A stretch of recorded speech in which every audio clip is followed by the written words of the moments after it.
It had been exactly 1 year since the day my husband, Eric, discovered my infidelity with my boss, Mark. That moment marked the beginning of my life's complete upheaval. Before then, Eric wasn't just my husband. He was my closest friend, the person with whom I had built a life over the past 8 years. We had faced challenges together, but we were a team. However, I made the worst decision of my life, and it shattered everything I had. For months, I had been secretly seeing Mark, meeting him in hidden places, believing our affair was safely concealed. That morning, I thought I was in the clear. Eric had left early for work, and I assumed I had the entire day to myself. Mark came over to our house, the home Eric and I had built together. We were in the middle of something when the unexpected happened. I didn't hear the door open, but suddenly, Eric was there, standing in the doorway of our bedroom. His face was pale, his hands clenched into fists, and the silence that followed was deafening as he processed the scene before him. When he finally spoke, his voice was eerily calm. "What is this?" he asked. I froze, scrambling to cover myself, but my mind raced, searching for an explanation. The excuses I blurted out sounded ridiculous, even to my own ears. Before I could process what was happening, Mark, instead of facing the consequences with me, gathered his clothes and fled, leaving me alone with Eric's cold silence. His reaction was chilling. He didn't yell or scream, but his fury was evident in his controlled movements. "You have 5 minutes to get out of my house," he said coldly.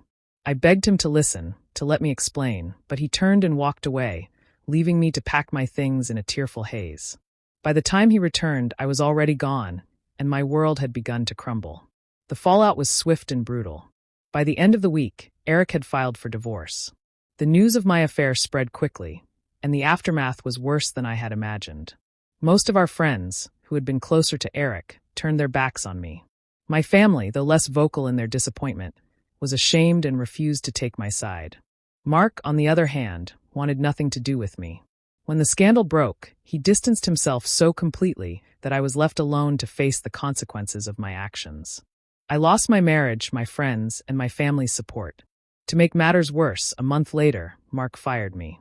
He claimed it was too complicated to have me around, but I knew it was just his way of severing ties.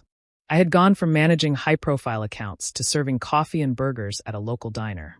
The humiliation was unbearable, but I had no other choice. In the months that followed, I struggled to rebuild my life. I found a small apartment and tried to make ends meet. Through mutual friends, I learned that Eric was thriving. He had received a significant promotion at work and had started dating a new woman, Rachel, an intelligent and beautiful woman. It was difficult to hear, but I had no one to blame but myself. Eric deserved happiness. About 6 months after the divorce, strange things began happening. My landlord informed me that my rent was increasing significantly. The timing felt suspicious. Then, the diner where I worked suddenly reduced my hours, citing budget issues. Initially, I thought it was just bad luck, but when every job interview ended in the same curt rejection, I started to suspect something else was at play. One evening at the diner, I overheard 2 former colleagues discussing Eric. They mentioned that he had purchased Mark's company. My heart sank. The company where I had worked, the place where Eric had caught me being unfaithful, now belonged to him. It felt like more than just a business move. Gradually, the pieces started falling into place. Eric had used his wealth, influence, and connections to systematically dismantle Mark's career, reducing him to a mere figurehead in his own company. But Mark wasn't Eric's only target. As I dug deeper, I realized that Eric had orchestrated the misfortunes in my life as well. He had purchased the building where I lived and raised the rent. He had ties to the diner's owner, which explained my reduced hours. Everything pointed back to him. I couldn't ignore it any longer. I had to confront him. One evening, I visited his new home, a stunning 2-story property, a symbol of his success. When he answered the door, he looked surprised but not angry. "Emma," he said calmly, "what are you doing here?" Taking a deep breath, I steadied myself. "I know what you've been doing, Eric. The job rejections, the rent increase, my hours at the diner. It's all you, isn't it?" He didn't deny it. Instead, he stepped aside, motioning for me to come in. It was as if he had been expecting this moment. We sat in his living room, and as he spoke, everything became clear. "Yes," he admitted. "I made things difficult for you, Emma. But it wasn't out of hatred. I wanted you to understand what it feels like to lose everything, like you did to me." I sat there, stunned. "Mark," I whispered. Eric's smile was faint but devoid of warmth. Mark thought he could take what was mine and get away with it, he said. I made sure he learned otherwise. His company is mine now. He works for me, reporting to people who know exactly what he did. It was more than just revenge, it was closure. I don't hate you, Emma, Eric continued. I don't even think about you anymore. But I needed closure. And now I have it. Tears streamed down my face as the weight of my actions truly hit me. The trust one had broken, the pain I had caused, it all came crashing down. I had hurt a good man, and now I was facing the consequences. That night, I returned home and stared at my reflection in the mirror. I barely recognized the person staring back. But for the first time in a long time, I felt a flicker of determination.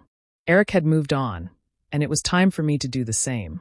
I began attending therapy, not just to work through my guilt, but to rebuild my life. I enrolled in community college, hoping to start a new career and forge a new path. It wouldn't be easy, and it wouldn't happen overnight, but it was a step toward healing. A year later, I learned that Mark had left the company and moved to another city, a broken man.